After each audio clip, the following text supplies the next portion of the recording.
Prism द्वारा प्रकाश का वर्ण विक्षेपण। पिछली वीडियो में हमने आपको पढ़ाया था प्रिज्म से प्रकाश का अपवर्तन। ये वीडियो आप इस आई टैब पर टच करके देख सकते हैं, जिसमें आपने देखा था कि जब कोई प्रकाश किरण प्रिज्म के एक पृष्ठ पर गिरती है तो वह दूसरे पृष्ठ से अपवर्तित होकर बाहर निकल जाती है। प्रिज्म की अनुपस्थिति में इस किरण को जिस मार्ग पर जाना चाहिए था उस मार्ग से यह काफी बड़े कोण पर मुड़ जाती है और इस कोण को हम कहते हैं विचलन कोण। सामान्यतः इसे हम डेल्टा से दर्शाते हैं। यह कोण प्रकाश की तरंग दैर्ध्य पर निर्भर करता है, अर्थात अलग अलग तरंग दैर्ध्य के लिए इस विचलन कोण का मान अलग अलग होता है। सामान्य भाषा में कहें तो हम कह सकते हैं कि अलग अलग रंगों के लिए इस विचलन कोण का मान अलग अलग होता है। अर्थात एक ही मार्ग पर अगर हम बार बार कभी लाल, कभी नीली, कभी पीली, कभी हरी या अन्य रंग की प्रकाश किरण गुजारें तो प्रत्येक बार इस विचलन कोण का मान अलग अलग प्राप्त होगा। अर्थात अलग अलग रंगों के लिए विचलन कोण का मान भी अलग अलग होता है।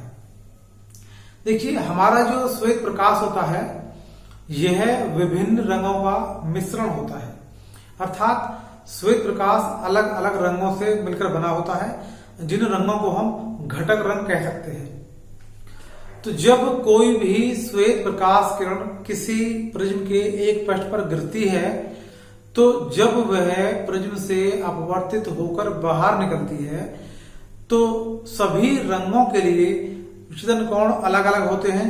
अर्थात निर्गत होने के पश्चात हमको एक सफेद किरण नहीं मिलती, बल्कि उस श्वेत प्रकाश किरण के स्थान पर अलग अलग रंगों की कई किरणें प्राप्त होती हैं, जो कि अलग अलग कोणों पर मुड़ती है। अर्थात निर्गत होने पर सभी रंगों की किरणों के लिए विचलन कोण अलग अलग होता है। इनमें जो सबसे अधिक रंग मुड़ता है वह बैंगनी रंग मुड़ता है। यानी बैंगनी रंग के लिए विचलन कोण का मान सबसे अधिक होता है और लाल रंग सबसे कम मुड़ता है। अर्थात लाल रंग के लिए विचलन कोण सबसे कम होता है। शेष रंग जो होते हैं वो इन्हीं लाल और बैंगनी रंगों के मध्य रहते हैं।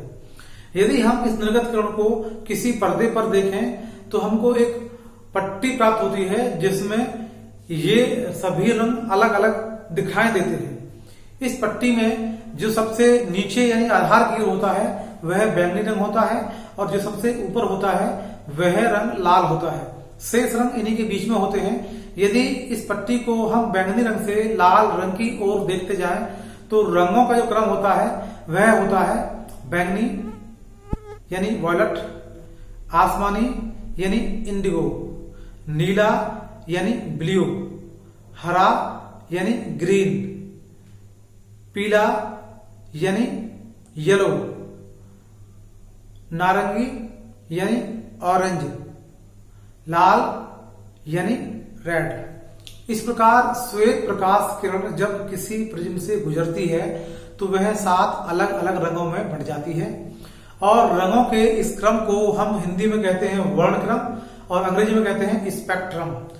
इन रंगों को अंग्रेजी में अगर लिखा जाए और अंग्रेजी नाम से सभी का प्रथम अक्षर लिया जाए तो संक्षिप्त में बनता है विबग्योर यानी VIBGYOR।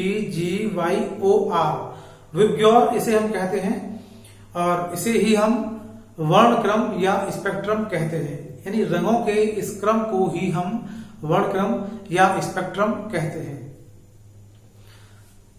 प्रिज्म से श्वेत प्रकाश निर्गत होने पर जो रंग बिखरते हैं यानी श्वेत प्रकाश प्रिज्म से अपवर्तित होकर जब अलग अलग रंगों में बिखरता है तो अलग अलग रंगों में बिखरने की इस घटना को हम वर्ण विक्षेपण कहते हैं। वर्ण विक्षेपण में जो प्रश्न आता है वो अधिकांश यही आता है कि किस रंग की किरण सर्वाधिक मुड़ती है, किस रंग की किरण सबसे कम मुड़ती है। और ये जरूरी नहीं है कि 7 रंगों में आपके लिए लाल या बैंगनी रंग दिया गया हो। वह 7 रंगों में से कोई 4 रंग देकर भी आपसे प्रश्न पूछ सकता है। यानी ये जरूरी नहीं है कि आपके विकल्प में लाल रंग ही हो। मान लीजिए लाल और इसके समीप का जो रंग था नारंगी वो हमने रोक लिए हैं, वो पर्दे पर पहुंचने से पहले ही हमने रोक लिए, तो हमको मात्र 5 ही रंग मिलते हैं। इसी प्रकार इन 7 रंगों में से यदि हम किन्हीं भी 3 रंगों को प्रिज्म के पास ही रोक लें तो पर्दे पर हमको कोई 4 रंग ही प्राप्त होंगे। लेकिन रंग चाहे 3 हो, चाहे 2, चाहे 7, इनका क्रम हमेशा विबग्योर के अनुसार ही रहेगा। यानी अगर 7 रंग हैं तो सबसे अधिक मुड़ने वाला रंग बैंगनी ही होगा। यदि हमारे 7 रंगों में बैंगनी रंग नहीं है उपस्थित तो शेष 6 रंगों में बैंगनी के बाद जो आता है वो इंडिगो यानी आसमानी रहेगा। यदि हमारे वर्ण क्रम में बैंगनी और आसमानी रंग नहीं है तो इसके बाद रंग आएगा वो नीला यानी ब्लू आएगा। मान लीजिए बैंगनी, आसमानी और नीले तीनों ही रंग नहीं दिए गए हैं तो शेष 4 रंग जो हैं वो अब भी क्रम अनुसार ही रहेंगे। यानी उनमें जो अब रंग रहेंगे वो पहला रहेगा अधिक मुड़ने वाला ग्रीन, उसके बाद आएगा पीला यानी येलो, उसके बाद आएगा नारंगी यानी ऑरेंज और सबसे अंत में आएगा लाल यानी रेड। इसी प्रकार हो सकता है जो सबसे कम मुड़ने वाले रंग हैं नारंगी या लाल या पीला उनको ना दे करके प्रारंभ के 4 रंग दे करके हमसे प्रश्न पूछ सकता है। तो महत्वपूर्ण बात यही है कि इन रंगों का क्रम जो होता है विबग्योर वो घटते क्रम में होता है। यानी जो इनका विचलन कोण है वो अधिक से कम की ओर होता है। सर्वाधिक विचलन कोण होता है बैंगनी रंग के लिए, यानी सबसे अधिक रंग मुड़ता है बैंगनी और सबसे कम मुड़ता है लाल रंग। देखिए अब एक बहुत महत्वपूर्ण बात आती है कि कांच के गुटके से वर्ण विक्षेपण क्यों नहीं होता। अर्थात इसी श्वेत प्रकाश किरण को हम यदि कांच की प्लेट से या कांच के गुटके से गुजारते हैं तब हमें ये 7 रंग अलग अलग प्राप्त क्यों नहीं होते। देखिए जब प्रकाश किरण प्रिज्म से गुजरती है तो वह प्रिज्म के आधार की ओर मुड़ जाती है। अर्थात किरण को प्रिज्म की अनुपस्थिति में जिस मार्ग पर जाना चाहिए वह उस मार्ग से काफी बड़े कोण पर मुड़ जाती है यानी विचलित हो जाती है। जब यही प्रकाश किरण या कोई भी प्रकाश किरण कांच के गुटके से गुजरती है तो वहां अपवर्तन तो होता है लेकिन वहां विचलन नहीं होता। अर्थात जब प्रकाश किरण हवा या किसी अन्य माध्यम से कांच में प्रवेश करती है तो वह जरूर मुड़ती है आधार की ओर, लेकिन पुनः जब वह कांच से बाहर निकलती है तो फिर अभिलंब के पास न आकर अभिलंब से दूर हट जाती है। इस प्रकार जो किरण किसी कांच के गुटके से गुजरती है उसकी दिशा में और किरण जिस मार्ग पर आ रही थी उस दिशा में कोई विचलन कोण नहीं बनता, विचलन कोण 0 होता है क्योंकि किरण केवल अपने मार्ग से कुछ एक और विस्थापित होती है जिसे हम पढ़ा चुके हैं पार्श्व विस्थापन। इसमें केवल पार्श्व विस्थापन होता है, विचलन नहीं होता। विचलन में किरण अपने मूल किरण के मार्ग से कोई कोण बनाती है जबकि पार्श्व विस्थापन में कोई कोण नहीं बनाती। जिस दिशा में मूल किरण आनी चाहिए थी उसी दिशा में निर्गत किरण भी जाती है, केवल मूल किरण की दिशा से कुछ दूर हट जाती है। अर्थात मूल अंतर यह है प्रिज्म में और कांच के गुटके में कि कांच के गुटके से किरण जब गुजरती है तो वह आपतित किरण की ही दिशा में आगे बढ़ती है। उस आपतित किरण की दिशा से कोई कोण नहीं बनाती, केवल आपतित किरण की दिशा से थोड़ा सा एक ओर हट जाती है। जबकि प्रिज्म में जब कोई किरण निर्गत होती है तो वह निर्गत किरण आपतित किरण की दिशा से काफी बड़ा कोण बनाती है।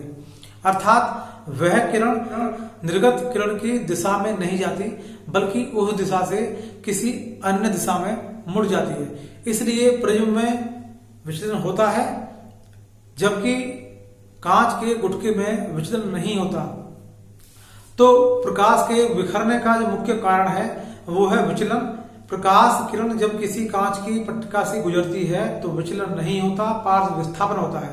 इसके विपरीत जब प्रकाश किरण किसी प्रिज्म से गुजरती है तो पार्श्व विस्थापन नहीं होता बल्कि विचलन होता है और इसी विचलन के परिणाम स्वरूप जो हमारी श्वेत प्रकाश किरण है वह अलग अलग रंगों में बिखर जाती है।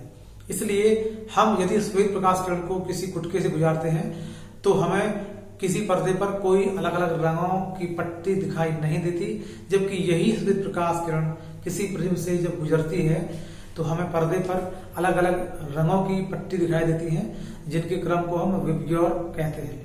तो चलिए आज के लिए बस इतना ही। यदि आप लोग हमारे चैनल पर नए हैं तो कृपया हमारे चैनल को सब्सक्राइब कर लीजिए और पास में ही बने बेल आइकन को भी दबाइए, जिससे भविष्य में कोई भी नई वीडियो अपलोड होने पर आपको तुरंत नोटिफिकेशन मिल सके।